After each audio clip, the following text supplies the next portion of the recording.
नमस्कार मित्रों, हमारी सीरीज चली है एपिसोड नंबर 15 की, जिसमें हम बात कर रहे हैं भृगु संहिता की। भृगु संहिता के अंतर्गत आज हम बात करने जा रहे हैं धनु लग्न के पंचम भाव में ये चंद्रमा स्थित तो उसके क्या फलादेश होंगे।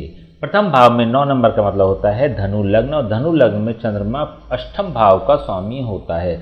अष्टम भाव का स्वामी होकर जब ये अपने स्थान से दशम स्थान और कुंडली के पंचम स्थान में स्थित हो जाता है तो यह मिश्रित फल प्रदान करने वाला ग्रह बन जाता है। देखिए, पहली बात तो यह अष्टम भाव के कंपैरिजन में या अष्टम भाव के सापेक्ष दशम भाव में स्थित है। दशम भाव होता है प्रोफेशनली वर्किंग का, फेम का, प्रसिद्धि का। तो यहाँ पर अष्टम भाव से संबंधित व्यक्ति को प्रसिद्धि प्रदान करने वाला बन जाता है। तो व्यक्ति रिसर्च की फील्ड में भी हो सकता है। देखिए, पीएचडी जो होती है वो अष्टम भाव से होती है, रिसर्च जो होती है वो अष्टम भाव से होती है। जरूरी नहीं है कि आपकी जो भी रिसर्च हो वो रजिस्टर्ड हो या फिर पब्लिश्ड हो, लेकिन कुछ ऐसी भी रिसर्च हो जाती हैं जो चाहे अनचाहे व्यक्ति को पता भी नहीं चलता कि उसने एक रिसर्च जनरेट करी है। तो ऐसी स्थिति में भी व्यक्ति अपनी फील्ड में कोई ना कोई ऐसा नवाचार करेगा, नया काम करेगा जिससे कि उसको फेम प्राप्त हो, उसको प्रसिद्धि मिले। कोई ऐसा गुप्त रहस्य जिस पर से पर्दा उठता है वह अष्टम भाव दिखाता है। तो यहाँ पर यह अष्टम भाव के सापेक्ष पॉजिटिव हो रहा है, पहली चीज़। दूसरी चीज़, यह अपने पंचम भाव में अपने मित्र की राशि में स्थित है। देखिए, ये एक नेगेटिव भी स्थिति हो जाती है। हालांकि कोई भी ग्रह अपने मित्र की राशि में होता है तो ये बेहतर स्थिति होती है, लेकिन यहाँ पर नेगेटिव कहलाएगी। क्यों कहलाएगी? क्योंकि अष्टम भाव रंध्र स्थान होता है, एक नेगेटिव भाव होता है। जब हमने लघु पारेषण की चर्चा करी थी तो आपसे बात करी थी कि अष्टम भाव कुंडली का सबसे अशुभतम भाव होता है। तो ऐसी स्थिति में यह जितना कमजोर होगा चंद्रमा, उतना ज़्यादा बेहतर रिजल्ट प्रदान करने वाला होगा, क्योंकि यह अपने मित्र की राशि में स्थित होकर बलवान हो रहा है। तो ये अष्टम भाव को कहीं ना कहीं एक्टिवेट करता है, एनहेंस करता है इसकी पावर को। तो अष्टम भाव से संबंधित देखिए, मृत्यु का कारक भाव होता है। ये मृत्यु का कारक भाव जब पंचम भाव में स्थित हो जाता है तो व्यक्ति की संतान को पीड़ा पहुंचाने वाला बन जाता है, क्योंकि संतान का कारक भाव होता है ये। तो संतान, व्यक्ति की संतान या तो होगी नहीं या तो लेट होगी, और हो गई तो फिर बीमार रहेगी। तो इस तरह की स्थिति हो जाती है, या व्यक्ति अपनी संतान से असंतुष्ट रहता है। तो इस तरह की स्थिति जनरेट करने वाला ये चंद्रमा बन जाता है।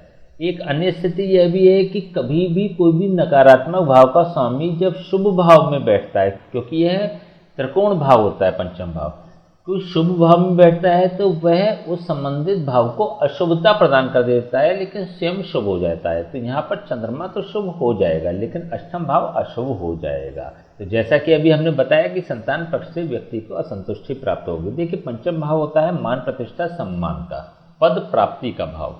तो ऐसे में व्यक्ति की मान प्रतिष्ठा सम्मान को पीड़ा पहुंचने वाली होती है, और व्यक्ति अपने संतान पक्ष से असंतुष्ट ही रहता है।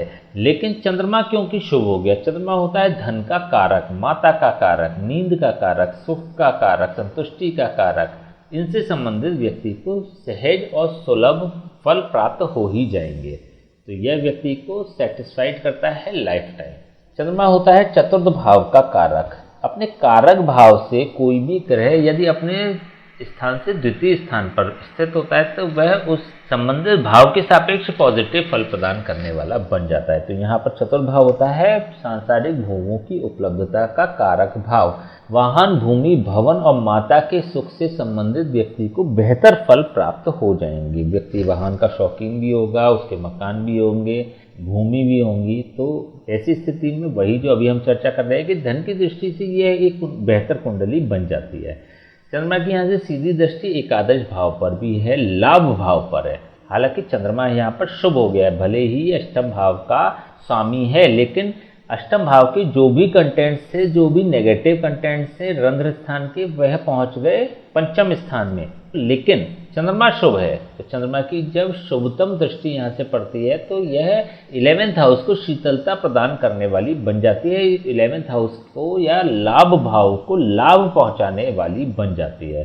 तो व्यक्ति यहाँ से लाभ भी प्राप्त करेगा। देखिए, 11th हाउस होता है इच्छा पूर्ति का कारक भाव। व्यक्ति के जीवन में इच्छाएं पूरी होंगी, लेकिन यहाँ पर कौन सी नहीं होंगी? संतान पक्ष से इसको थोड़ी सी परेशानी उत्पन्न होगी। अदरवाइज और जो इफेक्ट्स हैं उसके चंद्रमा के वो बेहतर रिजल्ट देंगे। व्यक्ति के जीवन का 12वां साल, 24वां साल, 36वां साल और 48वां साल विशेष रूप से व्यक्ति को लाभ पहुंचाने वाले साल होते हैं। विशेष रूप से 24वां साल व्यक्ति को स्टार्टअप देने वाला होता है। नई नौकरी की शुरुआत या नई बिजनेस की शुरुआत का कारक ग्रह बन जाता है चंद्रमा। तो ऐसे में वह व्यक्ति को 24वें साल में विशेष रूप से स्टार्टअप भी दे देता है। इसके अलावा 36वां साल विशेष रूप से पिकअप वाला समय होगा, 12वां साल जीवन का पिकअप वाला समय होगा, 48वां साल जीवन का पिकअप वाला समय होगा। तो यह व्यक्ति को बेहतर रिजल्ट प्रदान करेंगे। चलिए हम इसके उपाय की बात कर लेते हैं, क्या उपाय होने चाहिए। ऐसी स्थिति में देखिए चंद्रमा बेहतर रिजल्ट ही प्रदान कर रहा है, लेकिन पंचम भाव के सापेक्ष यह शुभ फल नहीं देता, व्यक्ति को बदनाम करता है सामाजिक रूप से, व्यक्ति को संतान पक्ष से कमजोर इफेक्ट्स प्रदान करने वाला बन जाता है। तो इसके लिए किसी ब्राह्मण से इसके समय समय पर जाप और हवन कराते रहें, अथवा किसी ब्राह्मण से 5 सफ़ेद चीज़ों से भगवान शिव का रुद्राभिषेक कराते रहे। समय समय पर ऐसा करते रहेंगे तो यह चंद्रमा शुभ फल प्रदान करने वाला बन ही जाएगा। देखिए पंचम भाव व्यक्ति की माध्यमिक शिक्षा का भी भाव होता है। विशेष रूप से 6ठे से लेकर 12वें तक की जो पढ़ाई होती है वो पंचम भाव ही दिखाता है। तो यहाँ पर माध्यमिक शिक्षा व्यक्ति की अवरुद्ध हो सकती है या प्रॉब्लम जनरेट हो सकती है या फिर कहीं ना कहीं परेशानी उत्पन्न ही होगी। तो ऐसे में भी यदि चंद्रमा के उपाय करेंगे, रुद्राभिषेक कराएंगे या जाप कराएंगे तो ये बेहतर फल प्रदान करेगा। ठीक है, तो आज हमने बात करी धनु लग्न के पंचम भाव में ही चंद्रमा स्थित हो तो उसके क्या फलादेश होंगे। नेक्स्ट वीडियो में बात करेंगे धनु लग्न के 6ठम भाव में ही चंद्रमा स्थित हो तो उसके क्या फलादेश होंगे। तब तक के लिए मैं आज्ञा दीजिए, नमस्कार।